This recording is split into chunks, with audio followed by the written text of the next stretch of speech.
El Señor esté con ustedes. Del Santo Evangelio según San Juan.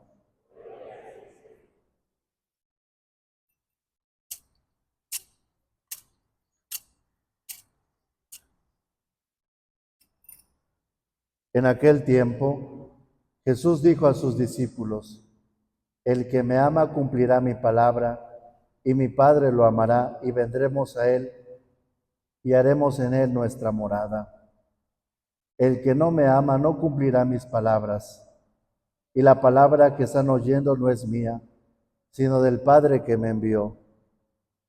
Les he hablado de esto ahora que estoy con ustedes, pero el Paráclito, el Espíritu Santo que mi Padre les enviará en mi nombre, les enseñará todas las cosas y les recordará todo cuanto yo les he dicho. La paz les dejo, mi paz les doy. No se las doy como la da el mundo. No pierdan la paz ni se acobarden. Me han oído decir, me voy, pero volveré a su lado. Si me amaran, se alegrarían de que me vaya el Padre, porque el Padre es más que yo. Se los he dicho ahora antes de que suceda, para que cuando suceda crean. Palabra del Señor. Tomen asiento, por favor. Celebramos el domingo 6 de ese tiempo ordinario, de Pascua, y escuchamos en la primera lectura tomada del libro de los Hechos de los Apóstoles el primer conflicto que tuvieron como iglesia. Ya la iglesia va creciendo, la iglesia primitiva va creciendo. Si para una capilla, y no me refiero a esta capilla como tal, a veces es complicado la organización de ciertas celebraciones, ahora imaginémonos ya una iglesia que va creciendo, ¿no? Un poco más complicado, hay más dificultades, hay diferentes formas de pensar, etc. Y algunos cristianos habían sido cristianos, habían dejado el paganismo y habían abrazado el cristianismo. Algunos judíos habían dejado el judaísmo y habían abrazado el cristianismo. Y había cierto dilema. Los judeocristianos, es decir, los judíos que se habían convertido al cristianismo, decían: Jesús fue judío, María fue judía, los apóstoles fueron judíos, los primeros discípulos fueron judíos. Para llegar al cristianismo es necesario la circuncisión. La circuncisión es una especie como de bautismo para los judíos. Entonces ellos decían, para que tú seas cristiano, es necesario primero ser judío para después ser cristiano. Entonces los paganos, desde luego, ellos que eran paganos, pues decían, no es necesario, ¿no? Entonces estaba este conflicto. Tanto así que Pablo y Bernabé pues mandan esa problemática a Jerusalén. Estamos más o menos en el año 50 y aquí ocurre el primer concilio, el concilio de Jerusalén, dando respuesta a esta problemática. ¿Y a qué llegan? ¿Cuál es la conclusión de este concilio? Para ser cristiano hay que ser bautizado, hay que vivir los mandamientos y hay que practicar los sacramentos. ¿Cuáles? Desde luego la Eucaristía, la reconciliación si es necesario, el vivir como bautizados, el matrimonio, etc. Para ser cristiano no es necesario ser judío. Basta con ser bautizado, vivir los mandamientos y vivir desde luego los sacramentos. Hoy podemos caer fácil en una tentación diciendo, para ser cristiano no es necesario ir a misa, con que sea bueno, con que me porte bien, con que tenga mis imágenes, pues ya con eso soy un buen cristiano. No, la misma escritura nos dice, no, hay que vivir los sacramentos. No basta con tener una imagen y decir, bueno, aquí le rezo a Dios en lugar de ir a misa. Es como si tú dijeras, ¿no? Bueno, tengo a mi papá, tengo a mi mamá, pero pues aquí tengo su fotografía, ¿para qué los voy a ver? Mejor aquí me pongo a platicar con su fotografía. ¿Será lo mismo? No, ¿verdad?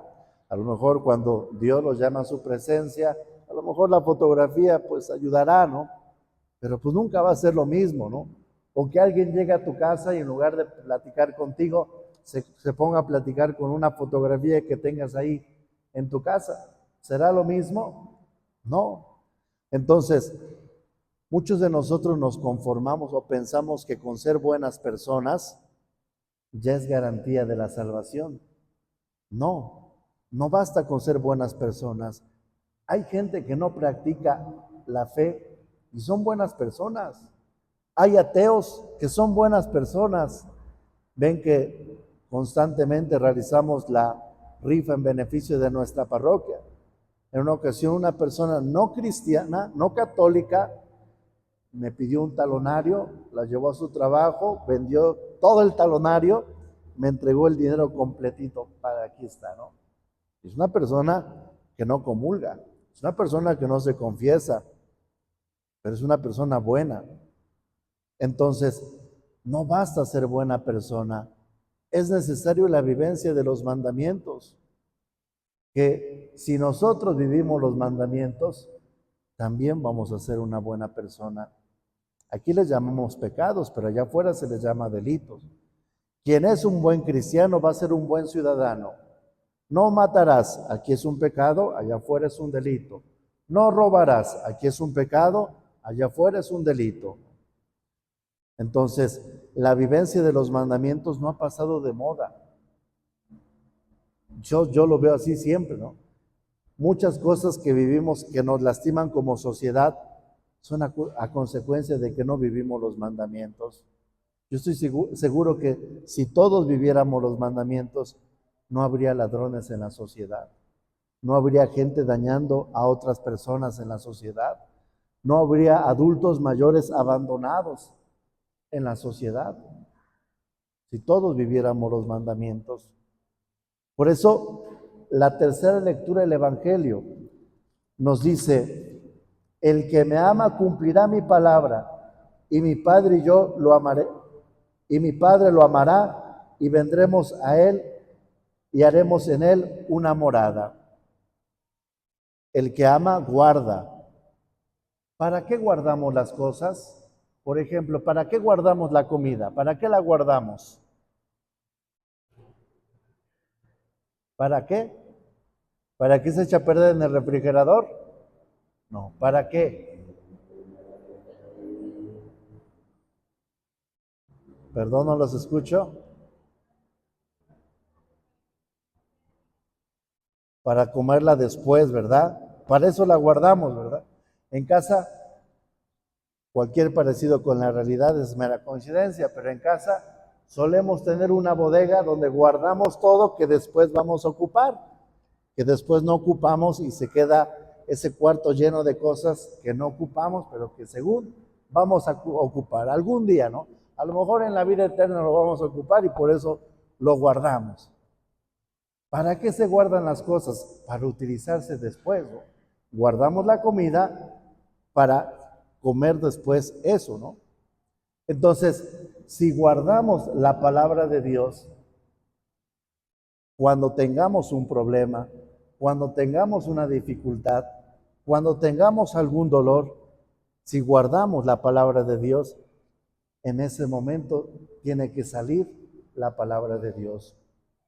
Pero ¿por qué no guardamos las cosas? Y me refiero a la Sagrada Escritura, porque muchas veces no nos interesa. No me quiero llevar un enojo. Ya desayuné, pero no me quiero llevar un enojo. Pero si yo me pusiera a preguntar, a ver, ¿de qué trató el Evangelio de hace 8 días, no? ¿De qué trató la primera lectura de hace 15 días? Muchos de nosotros ya no nos acordamos. ¿Y por qué no nos acordamos? Porque a Dios lo tenemos, no lo tenemos como prioridad, lo tenemos como segunda, tercera o última prioridad en nuestra vida. A mí no me cabe, a lo mejor soy un poco de mente cerrada, pero a mí no me cabe una persona que me diga: Padre, El domingo se me olvidó ir a misa. ¿Cómo se te va a olvidar, no? Eso significa que a Dios lo tienes en el último lugar. No lo tienes como prioridad. Entonces, no guardamos la palabra de Dios porque muchas veces no nos interesa. No nos interesa. Imaginémonos, qué bueno que Dios no piensa así, pero imaginémonos que Dios pensara así como nosotros, ¿no? Otra vez me vienes a molestar, no me interesas, quítate, no me estés quitando el tiempo, ¿no? Qué bueno que Dios no actúe de esa manera. A Dios sí le interesamos y Él nos guarda, ¿no? Él nos guarda, ¿no? Por eso el guardar la palabra de Dios es para sacarlo en aquellos momentos de dolor, de dificultad, del perder un ser querido, de cuando me quedo sin trabajo, de cuando no sé cómo educar a mis hijos. No es burla tampoco, pero a veces cuando me dicen, padre, deme un consejo de mi matrimonio, mis hijos, esto, el otro, ¿no? Yo siempre les digo, lee la palabra de Dios, lee la Biblia, ahí vas a encontrar la respuesta, ¿no? No es burla, ¿no? Es una realidad. Si tú lees la Sagrada Escritura, vas a encontrar una respuesta clara ante una dificultad que se te presente en ese momento, ante un problema, ante un hecho doloroso que se te presente en ese momento. Vas a encontrar la respuesta, ¿no? Pero a veces le andamos haciendo caso a otras personas, andamos dejándonos llevar por consejitos piadositos y que no nos sirven, que la misma palabra de Dios que ilumina, que nos guía. Hoy podríamos hacer un ejercicio, ¿no? Ante cualquier problema, cualquier dificultad, Jesús ya pasó por esa dificultad. Jesús perdió un ser querido, sí, a su amigo Lázaro, y dice la Sagrada Escritura, hasta lloró, ¿no? Pero no se quedó ahí, ¿no? Dijo, esto será como un signo para que los demás crean y para glorificar a Dios. Ante la difamación, a Jesús lo difamaron, ¿no? Le dijeron que era hijo del demonio y que no sé qué. Ante la difamación, ¿cómo actuó Jesús? Cuando le presentaron a una mujer en fragante adulterio, dice la Sagrada Escritura, podríamos decir, le llevaron un chisme. ¿Qué fue lo que hizo Jesús? ¿Fue corriendo a compartir el chisme? No, perdonó a esta mujer. Entonces, hoy podríamos decir, Jesús ya pasó por esos problemas que yo estoy experimentando a lo mejor en esos momentos. Por eso un buen ejercicio sería, a ver, ante este problema, ¿qué haría Jesús? Ante esta situación que estoy pasando, ¿qué haría Jesús? A ver, en el matrimonio, ¿no? Le pide, ¿es lícito divorciarse de tu esposa por cualquier motivo? ¿Qué dice Jesús? No. Y cita el Génesis desde el principio, ¿no? Por eso el hombre dejará a su padre y a su madre para unirse a su mujer, y serán los dos una sola carne. De modo que ya no son dos, sino una sola carne. Pero, ¿qué es lo que nos falta? Nos falta guardar la palabra de Dios. Pero ¿por qué no la guardamos? Porque a Jesús no lo tenemos como prioridad. Así de sencillo. Y hoy tenemos que hacer un examen de conciencia. ¿Cuántas veces hemos escuchado la palabra de Dios? Cuando tú recibiste el sacramento de la primera comunión y de la confirmación, tus padrinos te entregaron una Biblia. Cuando tú te casaste, tus padrinos te entregaron una Biblia. ¿Qué has hecho con esa Sagrada Escritura? No la hemos leído, la tenemos ahí como recuerdito. A veces cuando me piden, ¿no?, ir a bendecir las casas, pues veo una Sagrada Escritura muy bonita, ¿no? Sí, muy bonita. Pero a veces digo, lástima, que está muy bonita, pero pues está ahí abandonada, ¿no? Llena de polvo, porque no se lee, porque no ilumina, porque no está cumpliendo con su objetivo de alimentar esta familia, este matrimonio. Entonces, a conciencia hay que hacer una reflexión, cada uno de nosotros. ¿Por qué no guardamos la palabra de Dios?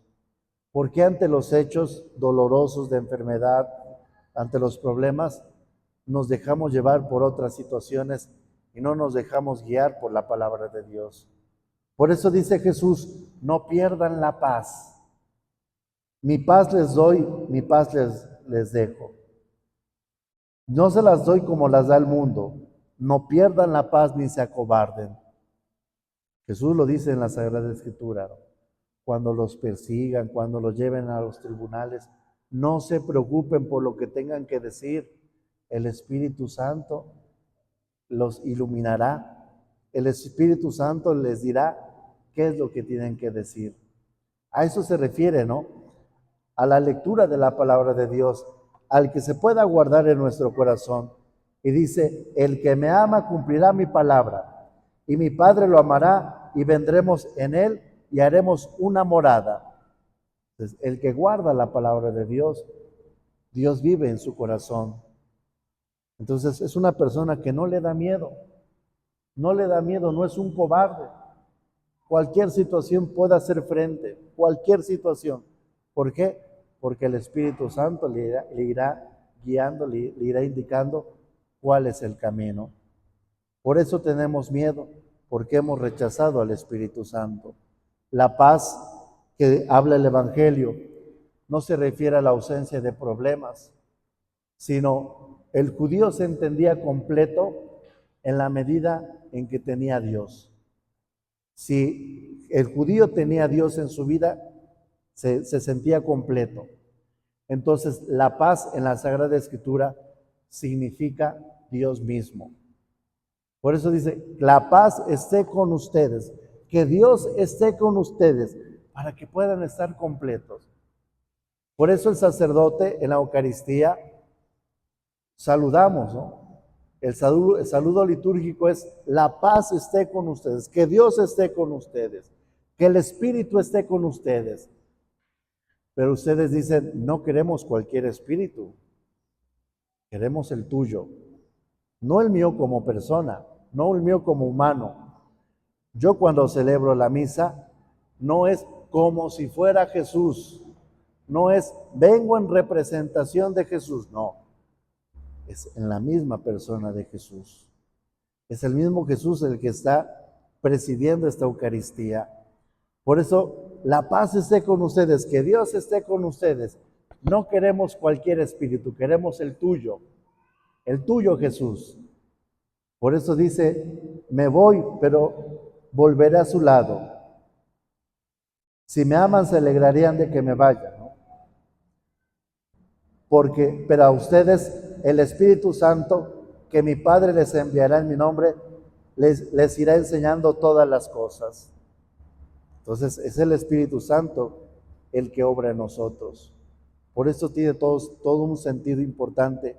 La paz esté con ustedes, que Dios esté con ustedes, pero no queremos cualquier espíritu, queremos el tuyo, queremos el Espíritu Santo, para que pueda gobernar en nosotros, para que cuando tenga alguna dificultad no me preocupe en lo que tenga que hacer o que tenga que decir, porque sea el Espíritu Santo el que ilumine mi vida, ilumine mi corazón y pueda tomar las mejores decisiones.